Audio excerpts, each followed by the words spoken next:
Good afternoon. My name is Derek Douglas, and I'm the Special Assistant to President Obama for Urban Policy. We want to welcome you all today to join us for a live chat on sustainable communities, and I want to start by thanking Planetizen and its readers for partnering with us on this live chat. The Sustainable Communities Partnership is one of the central components of our urban policy agenda at the White House. We have with us today three of the leaders of the Sustainable Communities Partnership. To my immediate left is Shelly Poticha. She's the Director of the Office of Sustainable Housing and Communities at HUD. Next to her is Beth Osborne, who is the Deputy Assistant Secretary for Policy at the Department of Transportation. And next to Beth is Tim Torma, who is the Deputy Director of the Office of Sustainable Communities at EPA. If you've been following the work of this partnership, you'll know that they've really been taking some groundbreaking approaches to the way development happens in America. What we wanted to do today was to speak directly to you to address the questions you have about what the partnership is doing, what are its future plans, how can we make these changes permanent. And so what I'll be doing is reading questions that came in from the Planetizen readers, and then I'll be intermixing those with questions that come in through the website. If you're watching now and want to ask questions, you can do so at the White House Facebook page. The other thing I wanted to mention was that the response we got was really overwhelming. We had over 200 people ask questions that were submitted and over 2,000 votes on the questions that came in. What we did was take a sampling of some of the most popular questions, and those will be the ones that we'll address today. So I want to start with the question for Shelly. This question comes, Shelly, from Matt in Washington, D.C. The question is, what is being done to promote transit-oriented development that is also affordable? Matt points out that most local TOD apartments, condos, and townhomes are priced and advertised as luxury units, excluding many of the people who rely on transit the most. Shelly? Well, that's a really terrific question, Matt, and it's exactly to the heart of what we're trying to accomplish through this partnership, and one of the main reasons that the Department of Housing and Urban Development is engaged in this.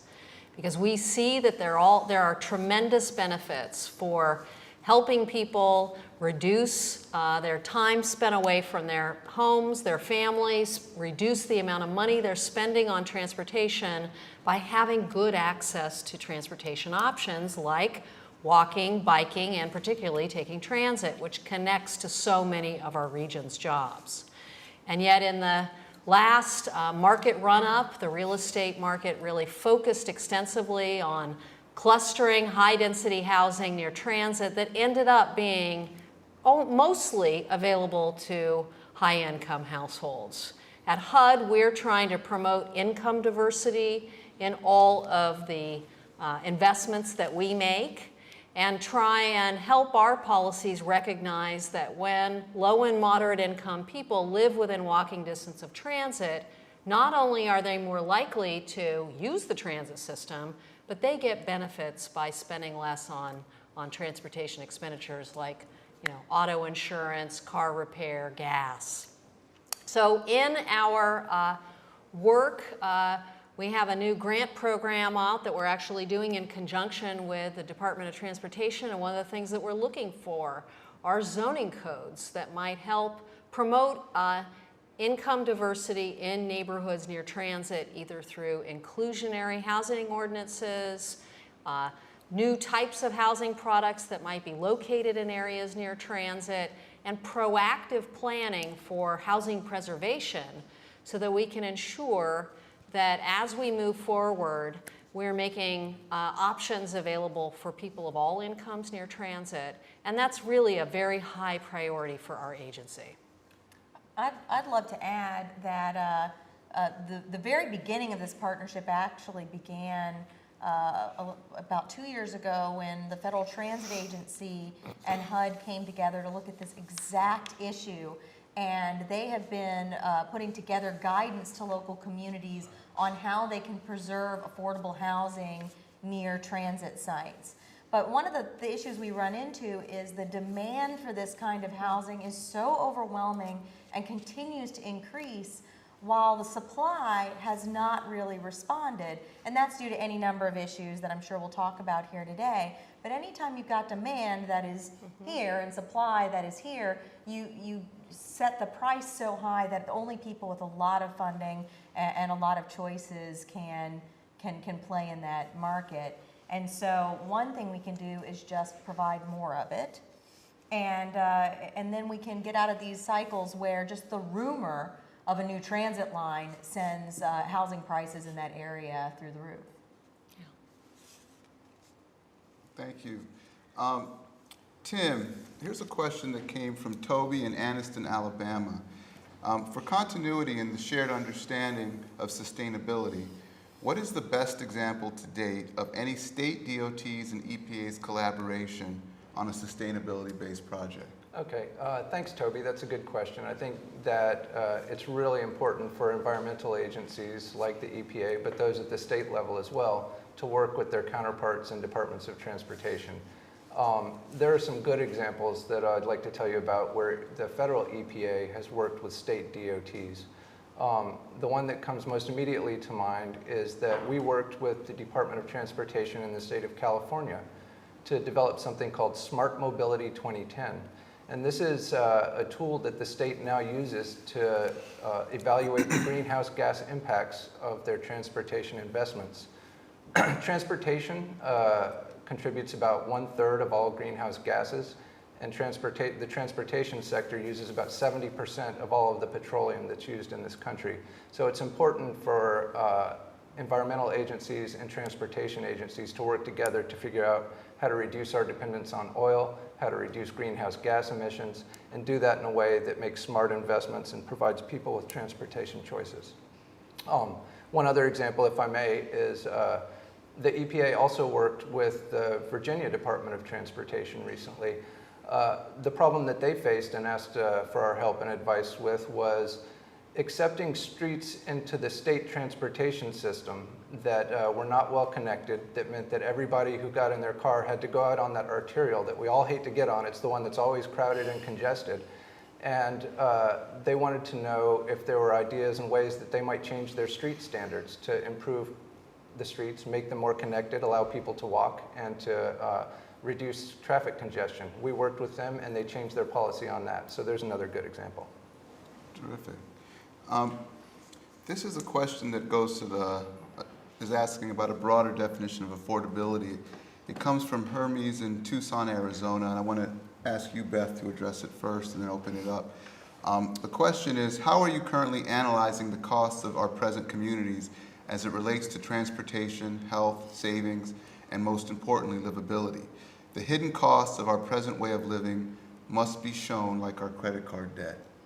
Now, that's an excellent question, and not an easy issue to address, but really paramount that we do so.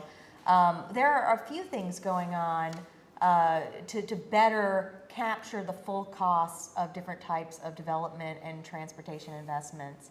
One of the first steps we took is to get rid of the way we evaluate transit projects, which had previously just looked at the cost of the project versus travel time savings. And we are trying to capture the full benefits and the full costs of a project that includes air quality benefits, that includes economic benefits in the community where the transit will be built, and gets a much fuller sense of what the full costs and benefits are. There is an ANPRM, which is a group of letters I never thought I would use together before I came into government, and it means Advance Notice of Proposed Rulemaking. It has been published in the Federal Register, and we're accepting comments from practitioners and from communities about the best way to consider these benefits and these costs. And the comment period closes on August the 2nd, and then we will go forward with the full rulemaking process. And so there will be another round of opportunity for the public to engage. We also, with the Recovery Act, was given a pot of funding for multimodal investment. It's a competitive grant program. We call it TIGER. And it was $1.5 billion for multimodal investments.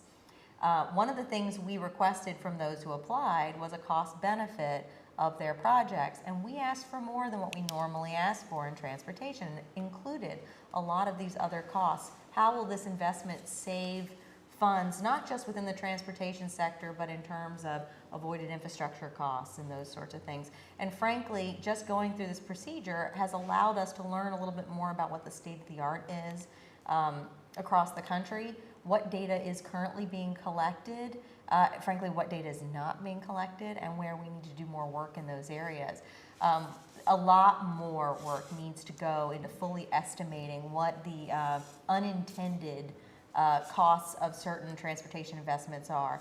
If you lay out a road, what is the likelihood that you're going to spur new development that's going to require the federal government to invest in new water infrastructure, further road infrastructure, new housing? And we have not done enough to encourage agencies to look at the impacts of their program on other programs. And in fact, our budget process doesn't really do that. And so that's something that we're going to have to grapple with, but it is going to be extremely important in determining where the taxpayer will get the best bang for their buck. And particularly in a program like ours that is running very short on cash these days, I think that that's paramount in terms of our responsibility to the American taxpayers. We're going back and asking for a reauthorization of our program. Shelly and Tim, did you have anything to? Well, the questioner mentioned health in particular among the things that that they feel like better cost accounting ought to be done for. And I think it is worth mentioning that in recent years, the public health community and researchers who do a lot of work on public health have really started to focus on and look at how the way we build our cities influences people's health in a lot of different ways. And I think the one that's most relevant to what we're talking about today is that research has shown consistently over the last several years that the built environment influences obesity in particular. And this is particularly important now. We know the First Lady has her initiative on reducing childhood obesity, and that over 1/3 of kids are overweight right now. That is due in some part to how we build and design our communities, and that's something that this partnership is working on and trying to address. Terrific. The next question comes from Eliza in Orlando, Florida, and I'd actually like each of you to address this one. The question says, Secretary Donovan in a speech in Atlanta said that in the future, the entire budget of HUD can be geared towards building sustainable communities.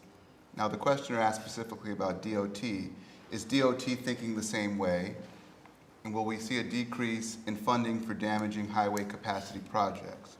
Now, what I'd like for each of you to do is talk about, in response to this question, how are you applying these sustainable community principles beyond just the quote-unquote sustainable communities programs? Mm-hmm.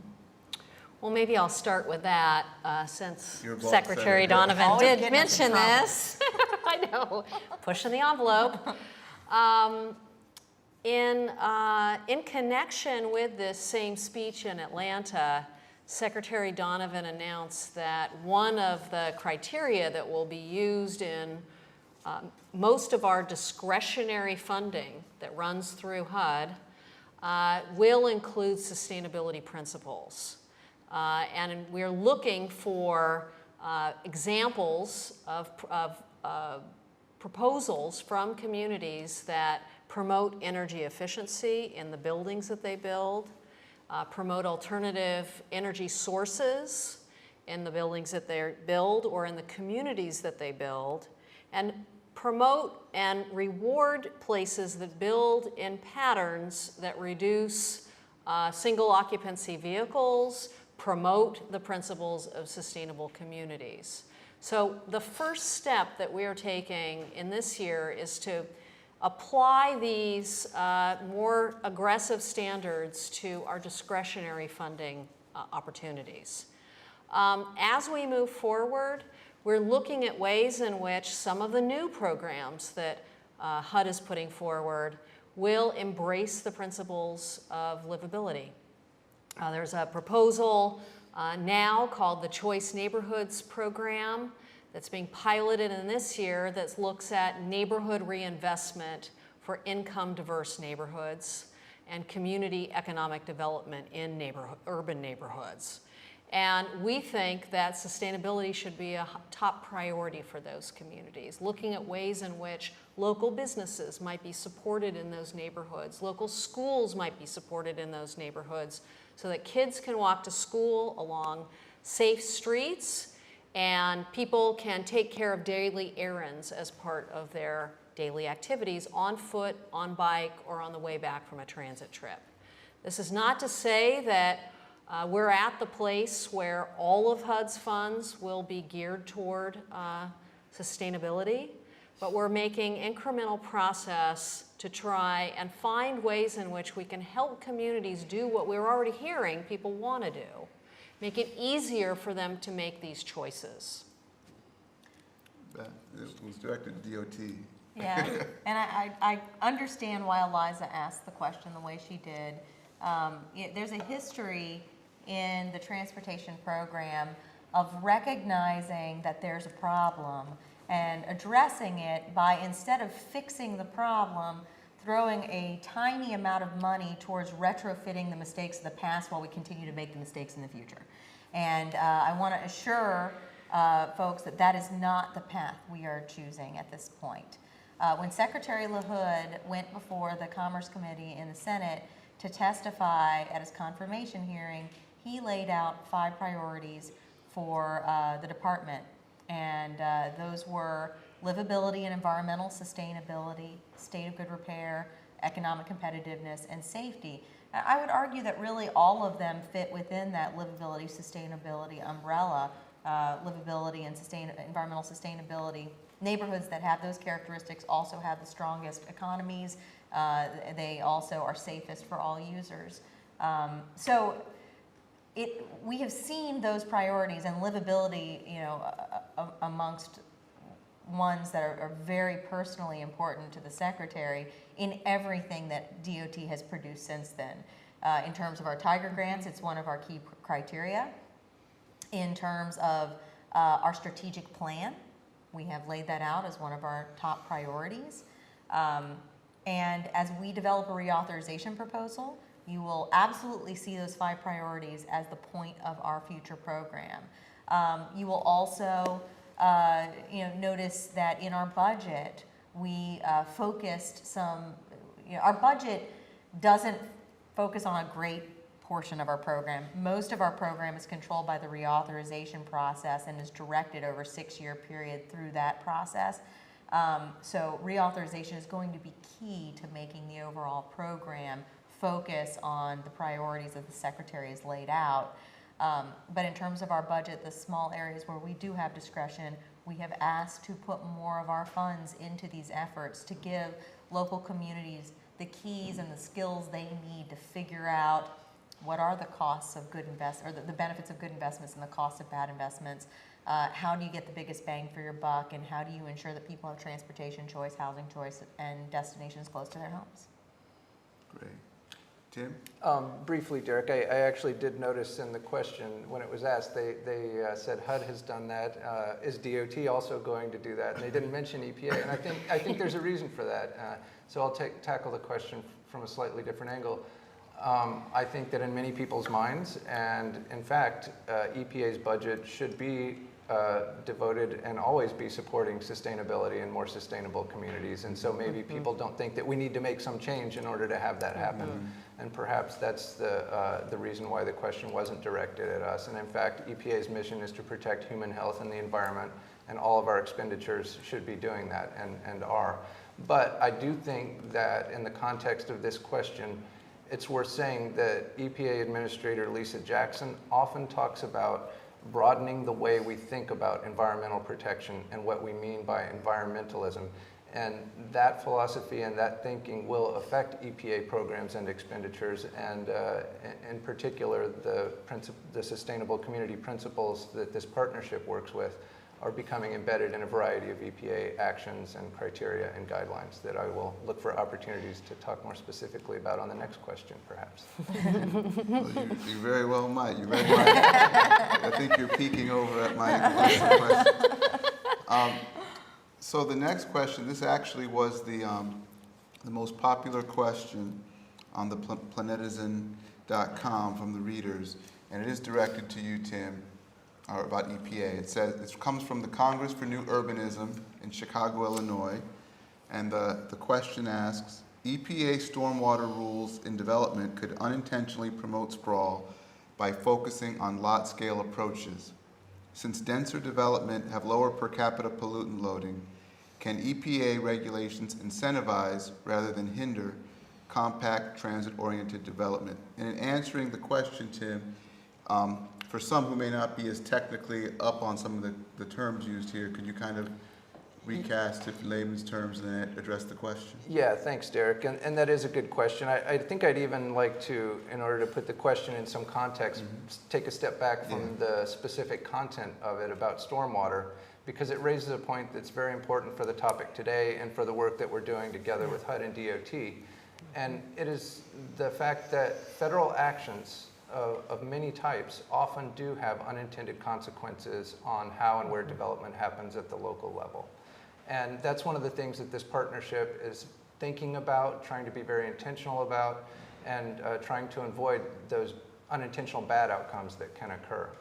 So, you know, it's something that underpins our whole partnership, and this whole conversation is avoiding bad unintentional outcomes.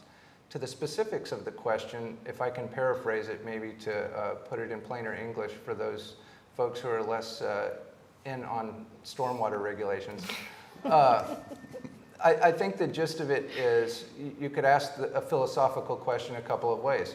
Should we, EPA, regulate stormwater runoff the same from a project that is building a redevelopment on an abandoned parking lot that we would a development that's knocking down a pristine forest?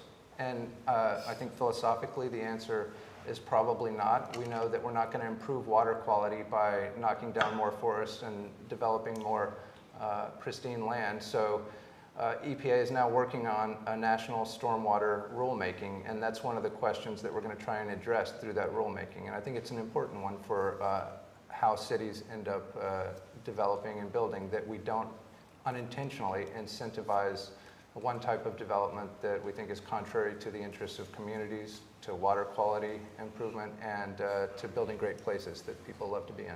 So. Great, thanks. The next question comes from Ginger, and I'm going to address this to Shelly. It kind of is in the vein of a little bit more technical, but I think it touches on an interesting component that was in the Sustainable Communities grants that I think the viewers would be interested in. The question is, can you all talk a little bit about the way that applicants can gain preferred sustainability status, the potential point system that is linked with HUD's Sustainable Communities Regional Planning Grant Program? Could you talk about that? And you may have something to add, Beth, with that concept. Yeah. So the Secretary Donovan is very interested in trying to smooth the path for communities who want to embrace the livability principles to be able to do that at all stages of their work, from planning to strategy to implementation to management. And often in the federal government, it's very difficult to link together programs very directly, where if you complete one program, you're then put on to the top of the list for an implementation grant, for instance. And as we've gone out and spoken to thousands of people about this new program that we're standing up, people often say, well, it's great that you're giving out grants for planning, both at the local level and at the regional level. We have very few resources to do that, and we need to be able to think in an integrated, comprehensive way about the future of our communities. And that's really the focus of our Sustainable Communities Regional Planning Grant Program. As we developed the criteria for this notice of funds available for this new program, the question kept arising, how can we reward communities that are on the right path, but we just don't have enough funding at this particular moment to be able to give them grants for this regional planning effort. And so we created this new category called the Preferred Sustainability Status. And as we're standing that up, we are proposing that folks who enter into the competition for regional planning grant funding, as their proposal is evaluated, if they reach a certain threshold score in their evaluation, they will receive this preferred sustainability status, whether or not they are ultimately selected for funding. And we think that that status should provide some very specific benefits. First, access to the education, training, networking that we're able to provide for the folks who receive the funding, so that we are opening up the learning and the access to information and best practices to a wider array of communities. Second, we are going to find ways in which, if you're interested in reapplying in a future year, you can preserve some of the work that you've already done this year, and you don't have to keep filling out more paperwork. So we're trying to keep it simple for those who want to apply for the grants in the future. We're also working toward, and this is very much a work in progress, being able to create incentives in other HUD funds, HUD discretionary funding programs, and hopefully in the future with our colleague agencies, a recognition in their discretionary grant programs that if a community has received preferred sustainability status, they understand these issues. They have embraced our principles of livability. They are ready to implement, and therefore should be recognized in those competitions with a certain sensitivity to that.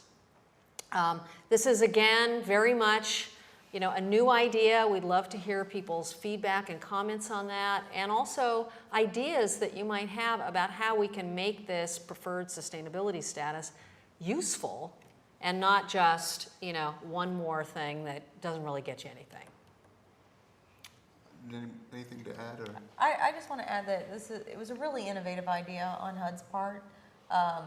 This is always a struggle. You create a new program, and there are communities that have been doing what you focused on for a decade, and there's always this tension of how do you make sure that there is no punishment in having gone ahead. You want to reward those communities that have been trying to do this even before the federal government caught up.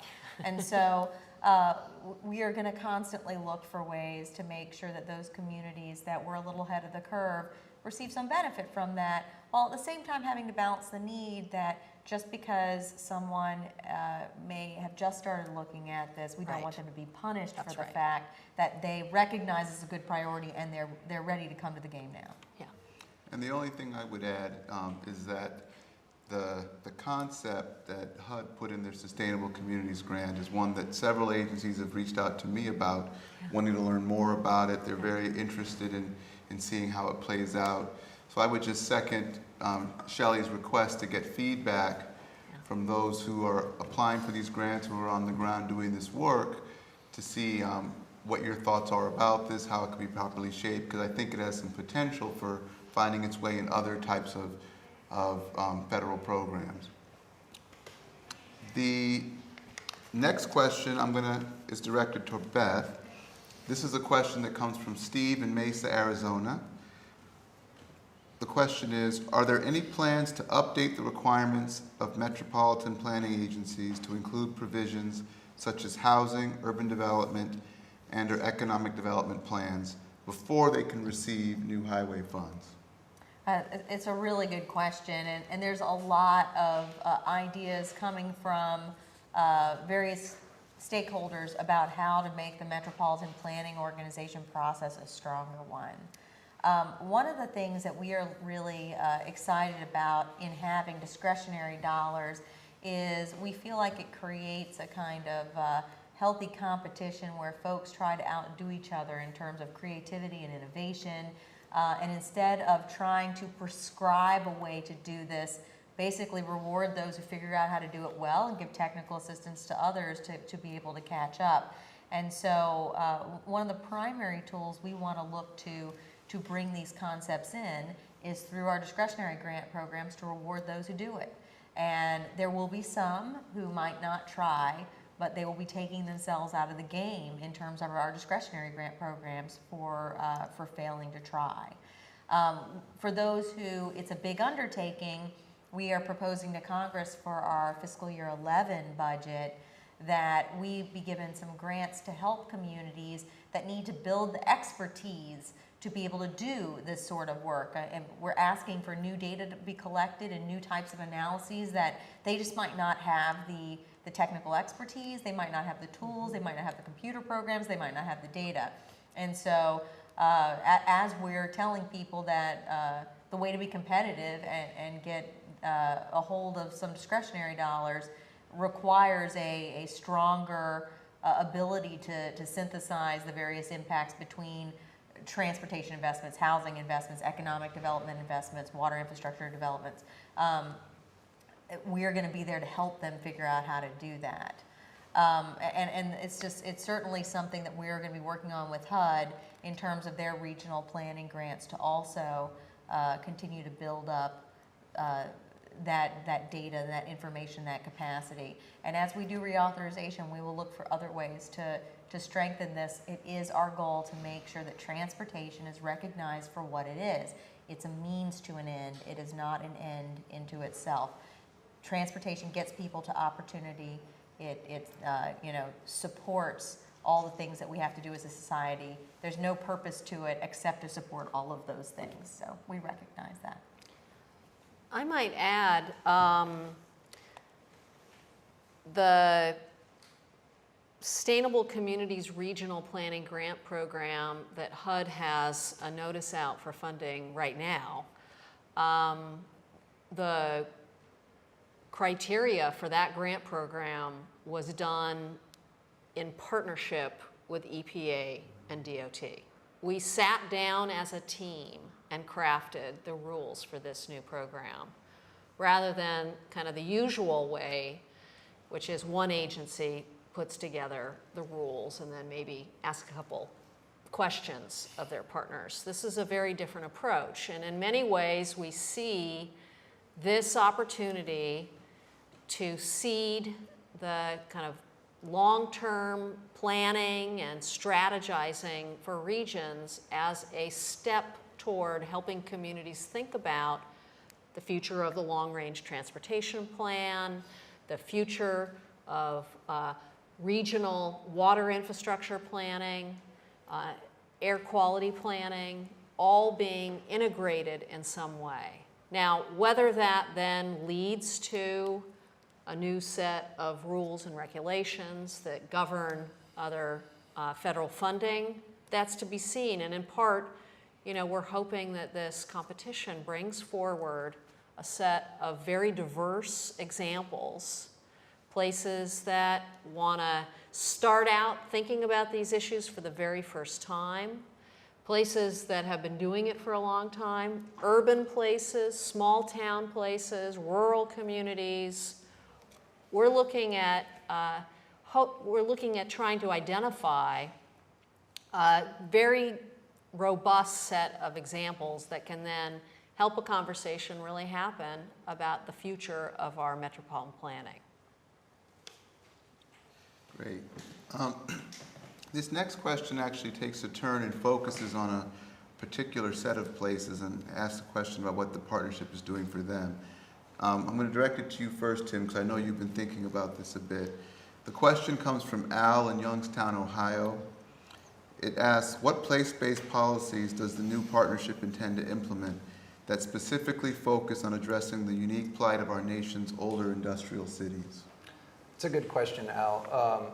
So I think there is something that underpins that question that's a good way to start, and that is that different communities are in different places in terms of their growth, their vision for their future, the type of help that they need from the federal government.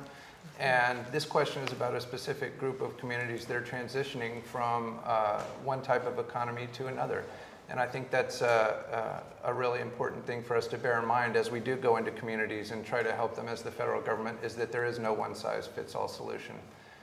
In answer to his question, I would say that we don't have our 2011 budget has not passed Congress yet, but if all goes well with that, then we do have some resources in our 2011 budget specifically for helping communities like the ones that Al asked about. And I don't know if Beth or Shelly have anything to add to that. Yeah, I want to point out that one of the first things we did as a partnership was to develop a list of principles that would govern all of our actions. And I've gotten kind of used to rattling them off, but principle 4 is investing in existing communities first. And one of the reasons I think a lot of these communities struggle is they're built out and there's such a push towards investing in new communities while you let those aging communities just deteriorate. And that is something we want to put an end to. We want to focus on maintaining those communities and strengthening those communities we've already built. So that's one thing that I just wanted to point out, and you'll see it in all of our proposals. And the second thing is at DOT, part of the high-speed rail proposal that is really the most exciting thing that's come out of surface transportation since we put together the interstate transportation system, has great opportunity for some of those aging communities, particularly industrial communities that might have had a very large manufacturing sector or particularly auto sector. As we are building this new rail network and investing in transit, frankly, at an unprecedented level, we have the need for new rail cars and transit cars and street cars, and we are very focused on building those in this country. In the past, the Buy America rules might have been treated with a little more flexibility than they should have, and we are not doing that. So our goal is, as we invest in all of these new rail lines, that the cars and the infrastructure needed for that investment is produced locally. And that can provide a lot of opportunity for those communities that have the workforce and the expertise and the plants and facilities and component part manufacturers, if we can just direct that towards this new line of investment. Derek, there's one other thing at EPA that I should have mentioned that I'd like to now, if that's okay, is that one of our programs is the Brownfields program. And that program is aimed at assessing and help clean up properties that are mildly contaminated or might not even be contaminated, but have the perception that they might be. And that program is particularly relevant for these older industrial cities that have a lot of properties that are no longer occupied, that might have minor contamination that need to be returned to productive use. Because we know that contaminated land bleeds into becoming a contaminated economy and prevents new investment and economic development from happening. And one of the changes that EPA is making to its Brownfields program is shifting from a focus on site-by-site looking at things to thinking about brownfields in an area-wide basis, because we know that places don't redevelop just site-by-site. Neighborhoods come back, not just parcels. And so that's a change that EPA is making now, and I think it's very relevant to these communities that were asked about in the question. And I just have to throw another thing in as we were talking. I keep thinking about other things, but and one of the first things the president did last year was issue an executive order that basically instructed agencies that we need to be leaders in greening our country, and that has to do with things like building more efficient buildings and using less water and recycling. But one of the things that they asked our partnership to do in collaboration with GSA, which controls the leasing of government buildings and the building of government buildings, is to think about where we place government buildings. And part of our recommendations that have come back to the White House to be utilized in where we place government buildings is to focus again on existing communities, look at the opportunity to utilize formerly developed sites, maybe a brownfield or a former industrial site, but particularly those sites that are close to transit, that are close to amenities, that are in walkable, bikeable communities, so that we don't find ourselves in the odd circumstance that we've seen over the last decade where people build these beautiful LEED certified buildings on the fringes, and while you may have made the building itself much more efficient, everyone who works there or comes there for government service has to drive.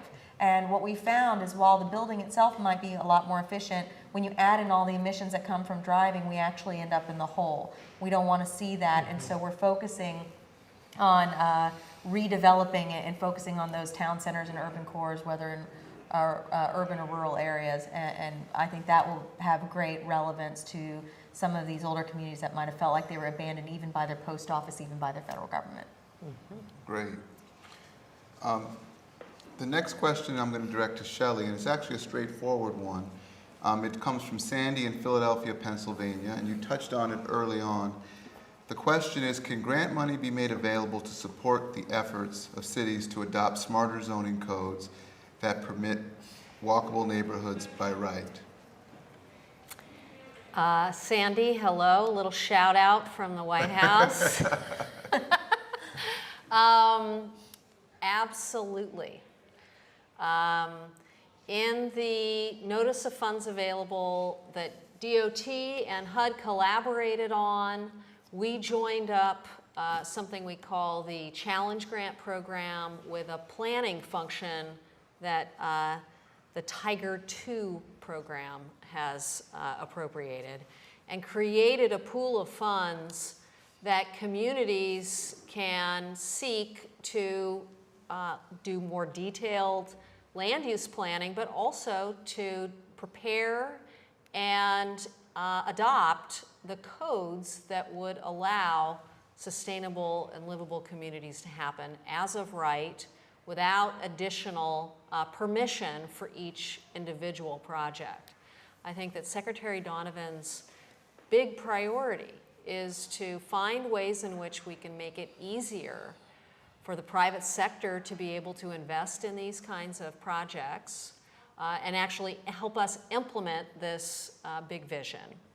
And one of the biggest barriers, which I know you know about, is that often the rules of the game, the local zoning codes, actually prohibit the kind of development that we'd like to see. The mixed use, the higher density housing, or the different housing products, the local services, the local public spaces, the character and quality of communities that we know attracts people to live back in cities or live in suburban communities, live in small towns. And often the zoning codes are one of the key barriers that we hear, and this is a set of funding that can be used specifically to develop new zoning codes. I think this is an area that's really exciting and a sign of us doing government very differently.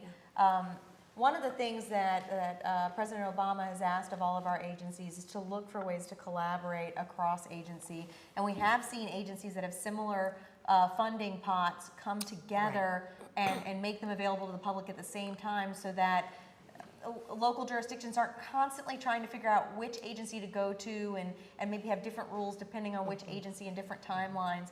What's particularly unique about DOT and HUD going forth together with our transportation planning grants and the community challenge planning grants is they are not for the same thing at all, but they are complementary purposes, and we still decided to put them together. You know, a transit investment is just never as strong. It doesn't get the ridership if you don't have the land use set up appropriately, if you haven't done the station area planning properly. And yet, because a lot of that is not transportation, we don't fund it through our program. And because these transportation plans and these transit systems aren't housing or economic development specifically, they're not handled at HUD. And we decided that that just couldn't stand, didn't make any sense. And so the reason we put them together, even though they don't look like they belong together in terms of the uses of the funds, is because we knew that the best projects to improve livability required an expenditure in both areas. And we wanted those localities to be able to come to one door and ask one time for the funding rather than to go try to figure out different sets of rules and different timelines and different agencies. Yeah. Derek, do you mind if I jump in on this one too? Because the topic of codes is one that's really Yes. central to a lot of the work that Please we're do. focused on Well, really. and I should say that you all are a part of this as well. We talk about the joint NOFA with the two of us, but EPA provides a lot of technical assistance in this area and will be working with our awardees. So. Yeah, thanks. So there were a couple of resources that I want to mention for folks who are interested in local codes. One is the fact that EPA has something called the Smart Growth Implementation Assistance Program. We've had that for several years. And the way it works is communities come to us and tell us about a problem that they have trying to build smarter, grow more sustainably. We assemble a team of national experts and EPA folks and go into those communities and work with them. That program is different now because part of the team, we also have HUD and DOT folks going to the communities with us. It's much more effective, and the fact that our three agencies are working together in these communities is really helping a lot of them change their codes. There are also 3 publications that should be mentioned that are code-focused resources. One is the top 10 changes you can make to suburban codes. Another is focused on the top 10 changes you can make to rural codes. And finally, another recent EPA publication is code changes that you can make to make more energy efficient buildings. Now, all of those are available at the EPA Smart Growth website. That's epa.gov/smartgrowth. Great. And you all will have an opportunity to promote your websites as well. Oh, boy. I'll do that. We just have a couple more questions. This next one kind of dovetails on the last. And I want to start with Tim, but I think that you both may have something to add to it. It comes from Mike in Fort Worth, Texas. It says, in evaluating air quality plans from regions currently in violation of federal standards, would this sustainability partnership place more emphasis on land use strategies that discourage auto-dependent development? That's a good question. It's a little bit technical for folks who aren't familiar with air quality planning requirements. But the gist of it is, I think I'll paraphrase it, there are a lot of different ways that you can improve air quality. Some of them include more efficient cars or cleaner fuel. Another way that we can improve air quality is by having people travel less. And a lot of research has shown over the years that better land uses, more walkable communities, more transportation choices is a way for people to not have to drive as much. And so the question is, how can that be recognized essentially in federal air quality planning processes? Well, Mike, EPA has actually produced something called Taking Credit for Land Use in Your State Implementation Plan, which directly addresses the question that you ask. It's a little bit more complex and not quite as easy to take credit for air quality or emission reductions from land use than it is from, say, a cleaner vehicle fleet or cleaner fuel, but it can be done, and we've gone out and written a guidance document for places that want to do that. And yes, we do want to encourage places that have better land use to get full credit for that under the regulatory processes that we have. That's great. I think it just exposes one of the difficulties sometimes in working through formula grant programs to capture these what look like tangential acts, even though they have a direct impact on the effectiveness of your program. At DOT, we have programs that support the building of sidewalks and bike lanes and transit, but it's not really very helpful to have a sidewalk if no matter how far you walk down it, there's nothing to go to. And yet in our program, that's seen as something that has nothing to do with transportation. This administration would disagree with that. And so through our competitive grant programs, we are looking for those projects that do more than just slap down a sidewalk, but actually do it in terms of how they are developing and building and rejuvenating that neighborhood, which means, is it going to be a mixed-use community where there's some place to walk? You know, a friend of mine always says that he considers a neighborhood livable if you can walk to buy a slice of pizza. So has that community changed their land use rules to allow a pizzeria to open within walking distance of that home? And so these are things that they're more complex to put into a program, and formula grant programs aren't quite as nimble as you would like to be able to do that, but we're certainly going to use our competitive grant programs to encourage it. Great. So this will be the last question, and I want each of you to address it if you would. The question comes from livablebay.com in Berkeley, California, and they ask, we advocates appreciate the administration's emphasis on livability, sustainability, and transit-oriented development. But what happens when a new administration takes office? In other words, how will these changes be made permanent? So it's a tough question, but a good question as to what are the partnership and your different agencies doing to embed this new approach into the program so that it lives beyond the life of this administration? I'm going to start by saying something that might sound a little Debbie Downer, but I'm going to turn it around very quickly. Okay. The fact of the matter is, if the public decides that they want to change the direction of their government, they can do that. And that means that new people will come in and want to do different things. And we have to recognize that outside of a monarchy or a dictatorship, that is just the reality. However, what we can do is have a lot of successes on the ground in the very near term so that people can see what it means to do things this way and get excited about it. What we have discovered in terms of those programs that have the most lasting effect is you have some successes early on, you get more people interested and excited about it, and those programs then have a constituency and they do live on.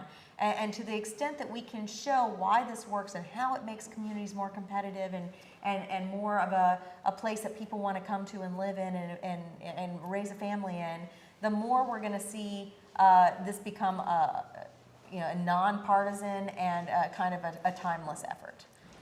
Well, and I would just also say that so much of what we're finding as we're launching this initiative is that the interest at the local level is overwhelming.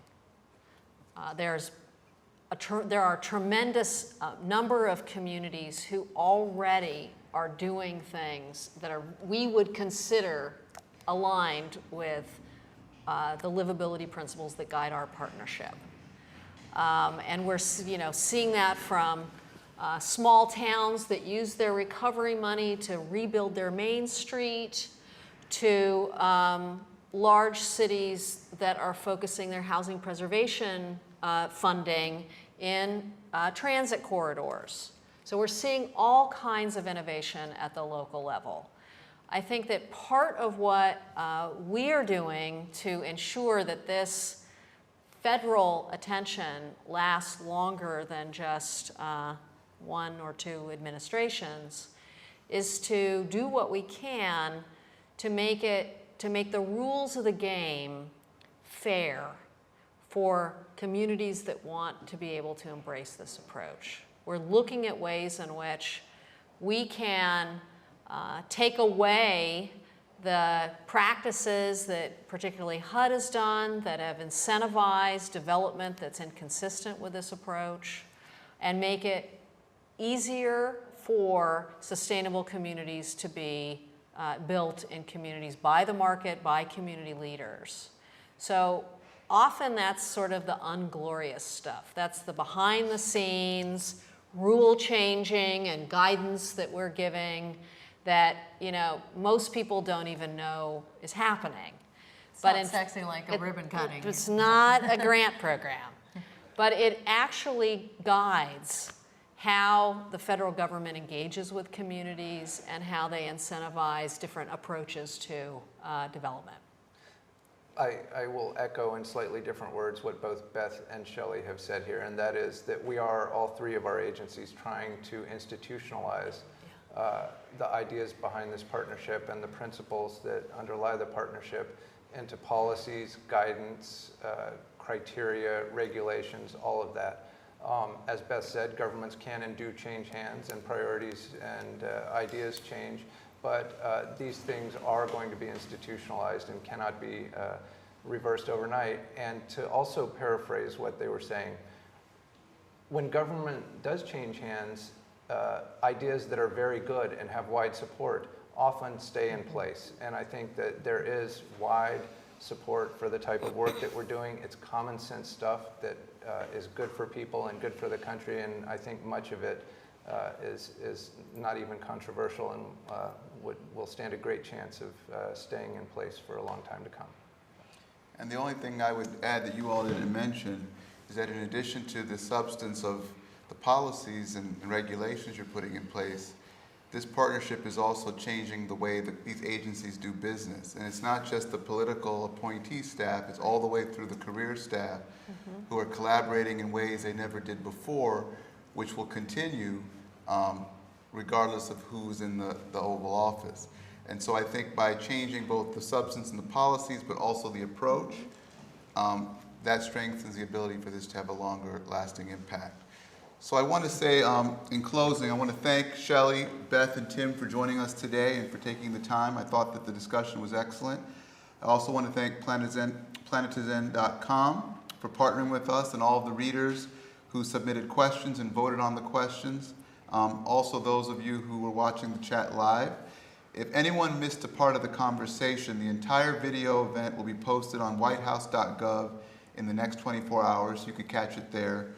Also, please be sure to visit our website for more information on the administration's urban initiatives at www.whitehouse.gov/urban affairs. We also will be posting some of the questions that we didn't get to today. We'll post some of the responses on our website at www.whitehouse.gov/urban affairs, so you can check those out as well. Again, thank you and have a good day.